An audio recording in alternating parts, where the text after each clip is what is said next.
숫자에 지배받지 않게 하옵소서라는 제목으로 하나님 말씀 전하겠습니다. 아, 숫자에 관련된 이야기인데요. 어느 날 숫자 8이 길을 걸어가고 있었답니다. 뒤에서 가고 있던 숫자 0이 앞서가고 있는 숫자 8을 보고 불러 세웠습니다. 그리고는 이렇게 말했대요. 야, 너 허리띠 맸구나. 어디서 샀어? 야, 멋있다, 야. 숫자 1만 다니는 학교에 어느 날 숫자 7이 전학을 왔대요. 그랬더니 숫자 1인 학생들이 이 7인 학생을 향해 이렇게 말했대요. 야, 너 앞머리 내리까니까 멋있다, 야. 숫자 9가 숫자 6만 사는 동네에 놀러 갔대요. 숫자 9를 처음 본 숫자 6들이 이렇게 말했답니다. 쟤는 왜 물구나무 서서 다니냐? 7살짜리 꼬마가 학교에서 배웠다고 목사님께 퀴즈를 냈어요. 목사님, 제가 퀴즈 하나 낼 테니 맞춰보세요. 5 빼기 3은 뭘까요? 너무 쉬운 문제 같아서 이 넌센스 문제라는 생각이 들어서 목사님이 선뜻 대답 못하고 글쎄라고 했어요. 그때 꼬마가 말합니다. 굉장히 쉬워요. 5 빼기 3은 2예요. 그리고 나서 꼬마가 다시 물었어요. 그러면 목사님 그 뜻이 무엇인지 아세요? 몰라. 그 뜻은요. 오해를 타인의 입장에서 3번만 더 생각하면 이해가 된다. 5 빼기 다시 한번 보실래요? 오해를 타인의 입장에서 3번만 생각하면 이해가 된다. 그 뜻이랍니다. 꼬마는 신이 나서 퀴즈를 더 냈어요. 2 더하기 2는요? 4. 그러면 그 뜻은 뭘까요? 이해하고 또 이해하면 사랑하게 된다. 그렇죠. 잘하시네. 또 문제 냈어요. 이번에는 4 더하기 4는 얼마일까요? 했더니 4 더하기 4는 8이고 그 뜻은 사랑하고 또 사랑하면 팔자도 바뀐다. 이렇게 보면 숫자에도 그 나름의 의미가 있는 것 같습니다. 중국인들이 제일 좋아하는 숫자가 무슨 숫자인지 아세요? 중국인들은 8이라는 숫자를 굉장히 좋아해요. 어느 정도로 좋아할까요? 지난 2008년 중국에서 열린 베이징 올림픽 개막 일시가 2008년 8월 8일 오후 8시였답니다. 그런가 하면 우리 성경이나 유대인들이 좋아하는 숫자가 있어요. 성경에서 완전한 숫자로 7이라는 숫자를 선호합니다. 7이라는 숫자는 그래서 성경적 의미로 완전수예요. 하나님이 세상을 창조하시고 안식한 날도 7. 7년째 되는 해가 안식년. 또 7년이 7번 되면 희년이 오죠. 여리고성을 몇 바퀴 돌았어요? 그래서 7바퀴 돌았죠. 그런가 하면 6이라는 숫자는 성경의 의미에서 6이라는 숫자는 완전수 7에 하나 모자란 불완전한 숫자예요. 그래서 이 숫자는 이 숫자가 3번을 더하면 무슨 숫자에 돼요? 666. 요한계시록에 나오는 세상 멸망 징조에 나타나는 짐승의 숫자. 그 숫자 하나하나의 의미가 무엇인지를 담고 연구하는 학문이 있어요. 그 학문이 수비학이라고 하는 학문입니다. 이런 숫자에 담겨 있는 숫자와 다른 것을 연관하여 숫자와 사람, 숫자와 장소, 숫자와 사물, 숫자 문화 등등을 연관지어서 연구하는 학문이 있어요. 굉장히 오래된 학문이에요. 수비학이라고 합니다. 이렇듯 숫자 자체가 가지고 있는 의미가 있어요. 아주 다양한 의미들이 있어요. 어떤 숫자냐에 따라서 그 의미가 좋은 길한 의미도 있고 어떤 숫자냐에 따라서 그 의미가 불길한 숫자의 의미도 있어요. 또 사람들이 어떤 숫자는 좋아하고 또 어떤 숫자는 또 싫어하고. 자, 그런데 이런 숫자 자체가 가지고 있는 다양한 의미들도 많이 있고 중요하지만 그런데 기본적으로 우리 보통 사람들이 생각할 때 숫자는 클수록 좋아요? 적을수록 좋아요? 어떤가요? 보통은 클수록 좋죠. 여러분, 은행에 있는 통장 잔고의 숫자가 크면 좋아요? 적으면 좋아요? 당연히 크면 좋습니다. 아파트 평수가 크면 좋아요? 적으면 좋아요? 요즘은 커서 팔리지 않는다고 싫어하는 사람들도 있는지 모르겠으나 그건 부자들 이야기고 저희 같은 입장에서는 큰 숫자가 좋죠. 돈도 많을수록, 논밭도 많을수록, 숫자는 클수록 좋습니다. 우리 삶과 연관된 숫자는 그래서 클수록 좋고 많을수록 좋죠. 우리 주변의 모습도 자세히 보면 하나하나가 다 숫자와 연관되어 있어요. 그런데 그 연관된 숫자들은 하나같이 크면 좋습니다. 다 크면 좋다고 여겨요. 자, 그러면 하나님은 오늘 우리 본문에서도 이 숫자에 대해 다루고 있는데 우리 하나님은 이 숫자에 대해서 어떻게 말씀하실까요? 우리 하나님도 숫자가 크다고 좋아하실까요? 아니요, 그렇지 않아요. 우리 하나님은 오늘 본문을 통해 정반대의 말씀을 하고 계세요. 오늘 우리가 함께 읽은 본문은 그 유명한 기드온과 300 용사에 관한 내용이 기록된 본문입니다. 하나님께서는 사사기 6장을 통해서 기드온을 이스라엘의 사사로 세우시죠. 그리고 위기에 처한 이스라엘을 기드온을 통해서 하나님 구원하십니다. 그래서 사사기의 보편적 주제는요, 이스라엘 백성들이 하나님께 범죄하면 하나님은 어떻게 하셔요? 이스라엘 백성들을 징계하시는데 가나안 땅에 다 쫓아내지 못하고 남겨놓은 이민족, 이방 민족을 통해 이스라엘 백성들을 괴롭히시도록 하나님이 징계하시죠. 그러면 이스라엘이 어떻게 해요? 고통 중에 하나님께 부르짖고 회개하죠. 그러면 하나님이 어떻게 하셔요? 하나님이 이스라엘 백성들을 구원하시는데 누구를 통해 구원하셔요? 사사를 통해서, 사사를 세워서 이스라엘을 구원하십니다. 이 반복적 신앙 패턴이 350년간 반복되는 그 시기를 기록한 것이 바로 이 사사기의 내용이에요. 오늘 우리 본문에서도요, 이스라엘이 범죄합니다. 그래서 하나님은 어떻게 했느냐? 이스라엘을 이방 민족의 압제에 맡기십니다. 우리 다 함께, 우리 본문은 아니지만 사사기 6장 1절 말씀 영상을 통해 같이 함께 읽습니다. 시작. 이스라엘 자손이 또 여호와의 목전에 악을 행하였으므로 여호와께서 7년 동안 그들을 미디안의 손에 넘겨주시니. 이스라엘이 또 범죄했어요. 또 악을 행했어요. 그래서 하나님은 이스라엘을 심판하고 징계하십니다. 근데 어떤 방식으로 징계하시느냐? 가나안 땅에 남아있는 이방 민족 미디안의 손에 붙여서 이스라엘을 징계하셔요. 그래서 이스라엘은 또 어떻게 했겠어요? 또 하나님께 부르짖습니다. 그리고 그 부르짖음에 하나님이 외면하지 아니하시고 하나님이 응답하시고 이스라엘을 구원하시죠. 이스라엘을 구원하시기 위해 사사를 세웠는데 그 사사가 누구예요? 기드온이었다는 거예요. 이제 기드온 앞에 이 미디안 연합군이 쳐들어옵니다. 정확하게는 미디안과 아말렉과 동방 사람들이라고 칭하는 이 세 부족이 연합하여 연합 대군을 이루었어요. 그러면 이들 미디안 연합군의 군사의 규모는 어느 정도였을까? 우리 성경 8장 10절에 보면 이 미디안 연합군이 기드온 300 용사에 의해 전쟁에서 패한 기록을 하고 있는데 그 내용을 보면 이렇게 기록되고 있어요. 동방 사람의 모든 군대 중에 칼든 자 12만 명이 죽었고 그 남은 15,000명가량은 그들을 따라와서 거기 있었더라. 12만 명가량이 죽고 15,000명이 남았다고 그랬어요. 그럼 이들이 원래 숫자는 얼마라는 거예요? 13만 5천 명. 이 미디안 연합군, 미디안과 또 이 아말렉과 동방 사람들이 연합한 이 미디안 연합군의 숫자는 총 13만 5천 명이었어요. 그러면 기드온과 함께 이들을 맞서 싸우기 위해 기드온 소집 나팔에 응한 이스라엘의 군사 숫자는 얼마였을까? 성경에 보니 그 모인 숫자는 얼마였다고 그랬어요? 3만 2천 명이라고 해요. 3만 2천 명. 지금 숫자로만 본다면 이스라엘 군사는 3만 2천 명, 미디안 연합군의 군사는 13만 5천 명. 이 두 대군이 서로 전쟁을 하기에 모였다는 거죠. 3만 2천과 13만 5천. 누가 이길까요? 이 전쟁은요, 사실 보지 않아도 이미 숫자에서 이스라엘이 진 게임이에요. 그러면 보통의 경우 고대에서 이렇게 숫자적으로 2배 이상, 3배 이상 현격하게 차이 나는 그런 전쟁은 어떻게 할까요? 전쟁하지 않습니다. 이 전쟁도 어느 정도 싸움의 숫자가 돼야 하지 이런 경우는 전쟁을 하지 않고요. 숫자가 한참 적은 3만 2천의 병력이 항복을 합니다.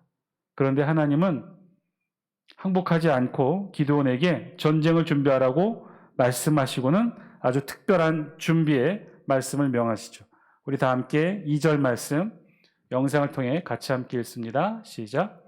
여호와께서 기드온에게 이르시되 너를 따르는 백성이 너무 많은즉 내가 그들의 손에 미디안 사람을 넘겨주지 아니하리니 이는 이스라엘이 나를 거슬러 스스로 자랑하기를 내 손이 나를 구원하였다 할까 함이니라. 아멘.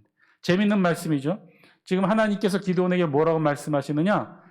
저 미디안 대군을 내 손에 맡기지 않겠다. 즉 하나님께서 이스라엘을 승리하게 하지 않겠다는 거예요. 근데 그 이유가 뭐예요? 기드온과 함께 있는 이스라엘의 군사의 숫자가 많다는 거예요? 적다는 거예요? 너무 많다는 거예요. 하나님은 상대의 숫자가 많은 것이 아니라 미디안 연합군의 13만 5천이 많은 것이 아니라 지금 누가 많다는 거예요? 기드온과 함께하는 3만 2천 명의 이스라엘 군사가 많다는 거예요. 전혀 있을 수 없는 역설을 지금 하나님이 말씀하고 있죠. 여러분 13만 5천 명이 많아요? 3만 2천 명이 많아요? 어떤 숫자가 큽니까? 이거는 유치원 학생한테 물어봐도 당연히 13만 5천이 크다고 할 거예요. 숫자상으로는 13만 5천이 3만 2천에 비하면 4배가 넘는 숫자예요. 4배가. 그런데 하나님께서 뭐라고 말씀하시느냐? 13만 5천보다도 3만 2천이 하나님 눈에 보기에는 많다고 말씀하고 있어요. 그리고 그 이유도 이렇게 말씀하고 있어요. 하나님께서 무엇 때문에 이 숫자가 많다고 말씀하시느냐? 2절 하반절에 보면 이스라엘이 나를 거슬러 스스로 자랑하기를 내 손이 나를 구원하였다 할까 함이니라.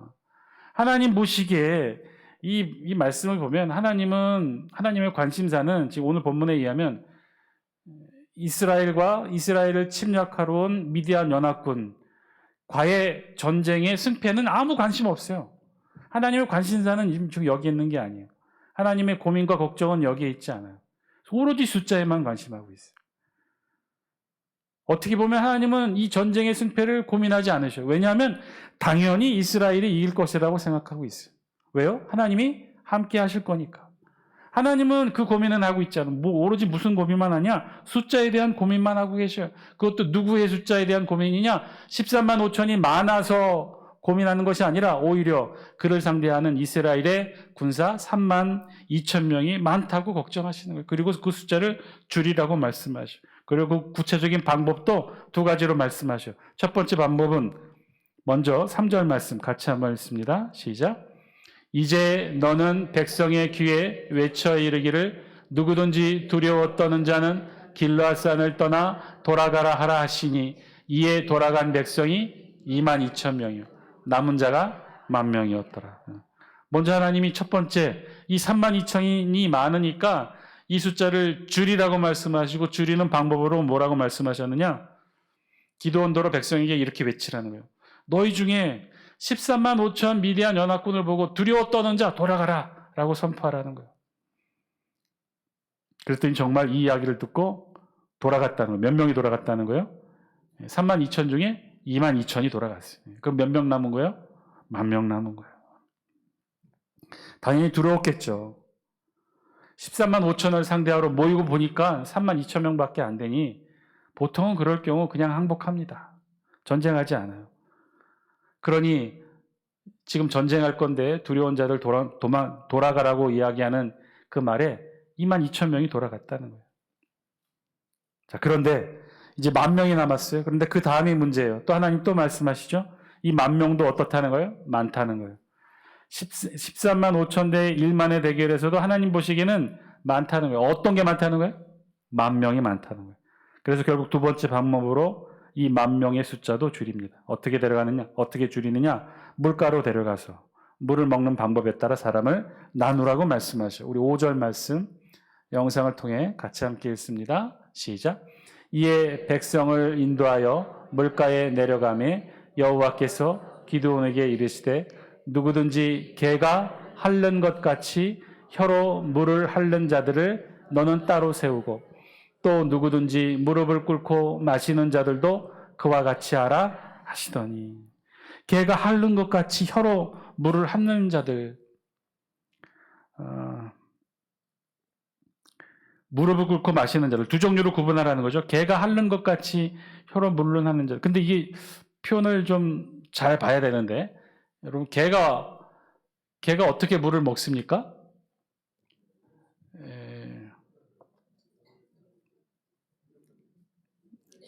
주로 긴 혀로 먹어요. 긴 혀로. 근데 여러분 고양이하고 개가 먹을 때 똑같은 자세로 머리를 물에 쳐박고 혀를 이용해서 먹는데 그 혀의 방향이 다르다는 거 아세요? 혀에 말리는 방향이 위로 말리느냐 뒤로 말리느냐에 따라 고양이와 개가 구분된다고 해요. 자세히 보면 개는 뒤로 말린다고 해요. 고양이는 앞으로 말리고. 어쨌든 방식은 머리를 쳐박고 물에 혀를 넣어서 물을 먹는 방법이에요. 그러니까 이때는 여러분 개나 고양이 보셨는지 모르겠으나 개나 고양이가 물을 먹을 때 머리를 그릇에 이렇게 머리를 박고 먹을 때 얘네들이 무릎을 꿇어요, 안 꿇어요? 예, 중요한 건 그거예요. 예. 개들은 물을 먹을 때 머리를 박고 먹지만 무릎을 꿇어요, 안 꿇어요? 안 꿇어요. 개 나름대로 서서 먹는 거예요, 그건. 자, 근데 그것을 그대로 우리 성경이 표현한 거예요. 그러니까 사람들이 지금 어떻게 먹은 거예요? 개가 핥는 것 같이 혀로 물을 핥는 자들이라고 했을 때 숨겨진 표현이 있어요. 혀로 물을 핥으려면 머리를 쳐박아야 되는데 그런데 그러면 어떻게 무릎을 꿇어야 돼요? 안 꿇어야 돼요? 무릎을 꿇어야 돼요? 안 꿇어야 돼요? 그러니까 그 차이를 지금 우리 성경이 조금은 복잡하고 어렵게 설명을 했는데 바로 그 차이를 말씀하고 있는 거예요. 여기에는 사실 이 손이 빠져 있어요. 손이. 그러니까 개가 혀로 물을 하는 것 같이 손으로 떠서 무릎을 꿇든 무릎을 꿇지 않든 손으로 물을 떠서 이렇게 서서 물을 먹는 이 자세를 지금 개가 핥는 것 같이 혀로 물을 핥는 자들이라고 표현한 거예요. 그렇게 먹는 자들이 있는가 하면 누군가는 그냥 편하게 무릎 꿇고 손을 땅에 대고 머리를 박고 물을 먹는 사람들. 그런 것처럼 누구든지 무릎을 꿇고 마시는 자들을 그와 같이 구분한 거예요. 그러니까 손으로 떠서 혀로 핥아서 먹는 자들이 있는가 하면 아예 무릎을 꿇고 물가에 머리를 박고 물을 마시는 사람들로 구분된다는 거죠. 자, 그런데 그렇게 놓고 보니까 손으로 움켜 입에 대고 핥는 자들의 숫자가 몇 명이라는 거예요? 300명. 그러면 나머지는 9,700명은 어떻게 먹었다는 거예요? 바닥에 무릎을 꿇고 머리를 물가에 대고 먹었다는 거죠. 자, 여기서도 하나님은 숫자를 비교하셔요. 300과 9,700. 하나님은 이 300과 9,700 중에 누구를 선택하셨다는 거예요? 300. 손으로 떠서 개처럼 혀로 물을 핥는 자, 손으로 움켜대고 입에 물을 먹는 자 300명을 선택하셨어요. 자, 결국은 13만 5천 명 미디안 연합군과의 싸움에서 이스라엘에 모여든 3만 2천 명 중에 하나님은 지금 몇 명을 선택하신 거예요? 300명. 3만 2천도 많다는 거예요. 하나님 보시기에 너무 많아요. 그래서 두려운 자들 보내고 무릎 꿇고 바닥에 머리를 박고 먹는 자들 보내고 손으로 떠서 개처럼 핥아서 먹었던 이 300명만 남기십니다. 사랑하는 장수께 성도들, 오늘 말씀을 통해 우리에게 주신 하나님의 음성 저와 여러분들이 들을 수 있게 되기를 바랍니다. 하나님이 선택하신 이 300명, 그렇다면 하나님은 어떤 기준으로 이들을 선택하셨을까요? 하나님이 선택하신 이 300은 과연 어떤 사람들일까요? 오늘 성경에 구분해 보면 첫 번째는 두려워하지 않는 자죠. 두려운 자들 2만 2천 명은 다 떠나갔어요. 그리고 10,000명 중에서 어떻게 먹은 자들, 무릎 꿇고 머리를 바닥에 쳐박고 먹는 사람은 군사로서 주변에 사주 경계하면서 먹는 거예요? 아니면 그런 거 없이 그냥 머리 박고 먹는 거예요? 경계함이 없이 머리를 박고 먹는 거예요. 그러나 손으로 떠서 주변을 살피면서 먹는 사람은 그래도 군인답게 사주 경계하며 주변을 살피면서 먹는 사람이죠. 오늘 성경에는 그렇게 용감하고 그리고 그 중에서도 주변을 늘 경계할 줄 아는 민감한 이 300명을 하나님은 선택하셨다는 거죠. 하나님은 보니까 이 300명을 선택한 걸 보니까 여기에는 두려워하지 않는 자, 그리고 개처럼 손으로 떠서 핥아 먹는 주변을 경계하는 자, 긴장을 잃지 않고 있는 자, 그런 300명을 하나님은 선택하십니다. 3만 2천 명 중에 다 돌려보내고 이 300명만을 하나님이 선택하셨다는 거죠. 자, 그러면 하나님의 선택의 기준은 뭘까요? 용감하고 그리고 주변의 경계를 늘 놓지 않는, 긴장을 잃지 않는 그런 사람들, 이 소수 정예, 최정예 병력 300명을 하나님이 뽑아서 하나님이 그들과 함께 하나님의 사역, 이 전쟁을 수행하려고 하셨던 것일까요? 하나님은 그래서 가장 용감한 자, 그리고 긴장을 놓치지 않는 그런 사람을 하나님이 뽑기 위해서 32,000명 중에 고르고 골라 300명 최정예 병력을 선택한 것일까요? 그렇지가 않아요. 만약에 그랬다면, 왜 그러냐면, 만약에 정말 하나님이 32,000명 중에 정말 고르고 골라서 진짜 핵심, 일당 100, 일당 1000, 정말 진짜 싸움 잘하는 사람, 용맹한 자, 긴장을 잃지 않고 늘 군사적 긴장감으로 그렇게 충만한 자를 뽑으려고 300명을 뽑으셨다면 하나님께서 걱정하셨던 게 뭐죠? 32,000명도 숫자가 많아서 걱정하셨던 이유가 뭐였죠? 우리 2절 다시 한번 보여주실래요? 하나님이 13만 5천 명보다도 32,000이 너무 많다고 여기신 이유가 뭐죠? 우리 다시 한번 읽어볼까요? 시작. 여호와께서 기드온에게 이르시되 너를 따르는 백성이 너무 많은즉 내가 그들의 손에 미디안 사람을 넘겨주지 아니하리니 이는 이스라엘이 나를 거슬러 스스로 자랑하기를 내 손이 나를 구원하였다 할까 함이니라. 무슨 말씀일까요? 만약에 300명이 정말 용감한 자, 주위의 경계를 놓지 않는 자, 뛰어난 자, 용맹한 자, 고르고 고른 최정예 병력 300명을 골라서 하나님이 전쟁에 임하게 해서 승리하게 했다면 나중에 이들이 뭐라고 그럴 거예요?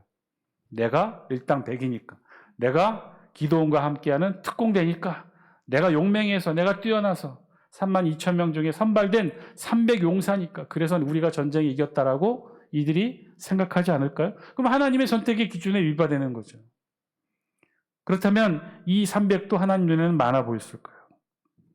하나님이 걱정하셨던 32,000명 숫자가 많아서 그래서 또 고르고 골랐는데 그런 고르고 고른 자들이 정말 용맹하고 뛰어난 자들이었다면 그랬을 거예요. 이들도 자기의 힘으로 자기의 용맹함으로 전쟁에 이겼다고 나중에 그렇게 말하겠죠. 그럼 정말 하나님이 걱정한 32,000도 많다고 했던 하나님의 걱정하심에 딱 맞는 요건이었죠. 아니에요. 그렇지 않습니다. 하나님이 고르신 이 300명은요. 고르고 골라 최정의 300용사만 뽑은 그런 특전사 용사들이 아니었어요. 하나님은 지금 전혀 다른 기준으로 32,000명 병력에서 300명을 선택하신 거예요. 그것은 하나님의 능력이 숫자에 있지 않다는 것을 하나님이 이스라엘에게 알려주기 위해서 이 300을 선택하신 거예요. 또한 동시에 하나님의 능력은 어떤 특별한 인간의 능력이 있지도 않다는 것을 하나님은 말씀해 주시기 위해 이들을 선택하신 거예요. 인간이 우리가 용감해서 뛰어난 능력이 있어서 승리한 것이 아니라는 것, 우리가 경계심이 있어서 개처럼 물을 핥아 먹을 줄 알기 때문에 승리한 것이 아니라는 것, 하나님은 이 사실을 알려주기 위해 300명을 선택하셨다는 거예요.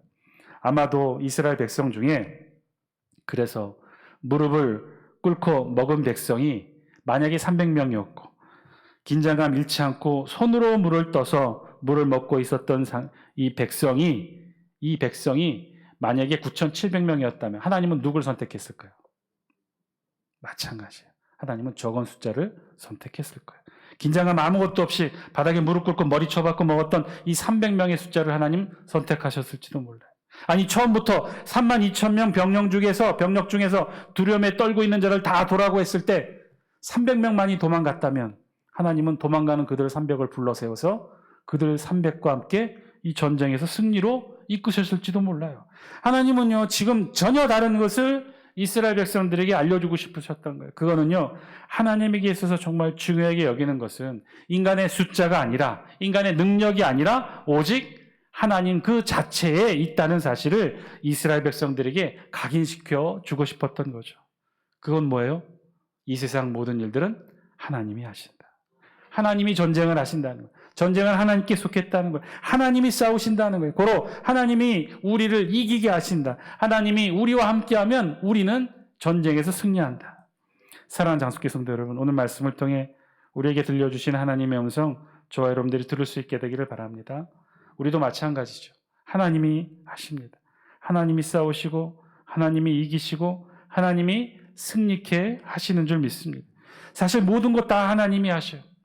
하나님은요, 성경을 통해, 말씀을 통해 오직 그 한 가지를 우리에게 이 긴 신앙의 시간을 통해 말씀해 주고 계신지도 몰라요. 하나님이 아신다. 우리가 하는 것이 아니라 하나님이 아신다.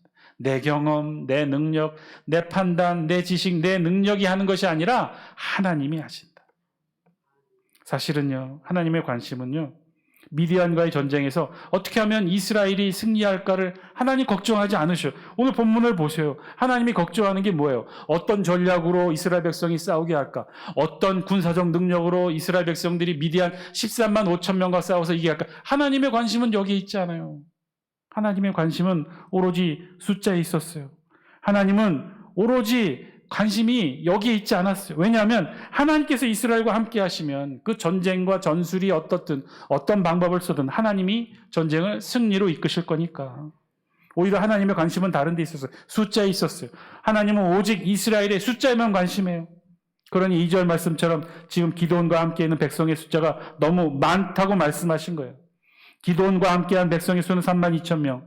그러나 미디안 연합군의 숫자는 13만 5천 명. 그것을 우리 7장 12절에서는요. 이 규모를 어떻게 설명했냐면 이 미디안의 14만 5천 명을 메뚜기와 같이 많다고 했어요. 우리 다 함께 영상을 통해 7장 12절 말씀 같이 한번 읽습니다. 시작. 미디안과 아말렉과 동방의 모든 사람들이 골짜기에 누웠는데 메뚜기의 많은 수와 같고 그들의 낙타의 수가 많아 해변에 모래가 많음 같은지라. 그랬어요. 진짜 저들의 숫자는 많았어요. 왜냐하면 미디안의 숫자뿐만 아니라 저들은 연합군이었기 때문에 비교가 되지 않는 수적 열세였어요. 거기에 대항하는 이스라엘 3만 2천 너무나 작았죠. 누가 보아도 수적 열세인 상황이죠. 그런데 하나님의 시각은 달랐다는 거예요. 하나님은 이스라엘의 숫자 3만 2천 명이 미디안 연합군의 숫자 13만 5천, 메뚜기와 같고 해변에 모라와 같이 많았던 이 13만 5천 명보다도 뭐가 많다고 보신 거예요? 3만 2천 명이 많다고 보신 거예요. 그래서 2절 말씀은 두고두고 생각나게 하죠. 너를 따르는 백성이 너무 많은즉 내가 그들의 손에 미디안 사람을 넘겨주지 아니하리니. 결국 하나님은요 3만 2천 명의 숫자에서 300명의 숫자로 만드십니다. 하나님 오늘 본문을 통해 우리에게 말씀하고 계셔요. 그것은요 저와 여러분들에게도 똑같이 말씀하시는 거예요. 그거는 우리 모두가 숫자에 지배받지 말라는 말씀인 거예요. 인류 역사는요 사실 모든 것은 사실 숫자의 지배를 받아왔습니다. 이 세상은 숫자의 지배를 받아왔어요. 고대 전쟁도 숫자 전쟁이었어요. 지금도 마찬가지겠지만 전쟁과 평화를 결정하는 건 숫자예요. 그래서 오히려 수적으로 상대가 되지 않고 수적 균형이 깨지면요 전쟁하지 않습니다. 뻔하니까. 숫자가 많은 곳이 이기니까. 그때는 전쟁하지 않아요. 그때는 협정을 맺어요. 강대국과 약소국이 불평등 조약을 맺음으로 전쟁이 일어나지 않아요. 오히려 전쟁은 수적인 차이가 조금 날 때, 수적 균형이 약간 틀어질 때 전쟁은 일어나기 쉽습니다. 전쟁이 그렇다면 우리의 삶은 어떤가요? 우리의 삶도 사실 더 많은 숫자들에 둘러싸여 있죠. 그런데 여러분 잘 보셔요. 인간은 계시가 아닌 계산에 의해 지배받아 왔어요. 인간의 행복도 그래서 숫자에 의해 평가되어집니다. 행복지수라는 게 그렇죠. 행복을 나타내는 행복지수가 크면 행복하고 숫자가 작으면 덜 행복하다고 여겨요. 우리 기독교의 신앙도 숫자에 의해 지배받아온 것이 사실이에요. 하나님의 축복과 우리의 수입이 늘 같이 계산되어졌어요. 재산이 많아지는 것에 따라 우리도 하나님의 축복을 많이 받는다고 생각하죠. 하나님의 은혜와 교회의 교세가 그 숫자의 규모가 일치한다고 생각했어요. 하나님의 은혜를 많이 받은 교회는요, 수적으로 성장한다고 여겨집니다. 하나님의 은혜와 축복에 비례하여 우리가 살고 있는 집 평수가 비례한다고도 생각합니다. 그런데 그렇게 생각하는 우리에게 하나님 오늘 말씀하셔요. 이러한 숫자에 지배받지 말라는 거예요. 중요한 것은 숫자가 아니라는 거예요. 하나님 보시기에 13만 5천 명보다 3만 2천이 더 많다고 말씀하시는 거예요. 그 3만 2천도 많아서 결국은 하나님이 300이라는 숫자로 줄이지 않으셨습니까? 하나님은 우리에게 말씀하셔요. 이러한 숫자에 지배받지 마라.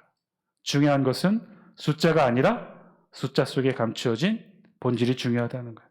신앙은 숫자가 아니라 그 본질에 있다는 거예요. 신앙은 계산이 아니라 계시에 의존해야 한다는 거예요. 우리의 신앙은요, 육적인 숫자의 껍질을 벗겨서 영적 하나님을 보아야 하는 것이 우리 신앙의 핵심이라는 거예요. 우리 그리스도인들은 그래서 항상 숫자의 껍질을 벗기고 본질 되시는 하나님을 추구할 줄 알아야 신앙의 참 본질을 깨닫는 것인 줄 믿습니다. 수많은 성경의 말씀이 이것을 증거하고 있어요. 분명히 말씀하고 있어요. 오늘 본문도 32,000명이 14만 5천 명보다 많다는 거예요. 크다는 거예요. 하나님 보시는 눈에는 그렇다는 거예요. 하나님의 능력은, 하나님의 기적은, 하나님의 축복은 무수히 많은 메뚜기와 같은 숫자에 있지 아니하고 보리떡 한 덩이로 상징되는 기드온의 300용사에 있었다는 거예요.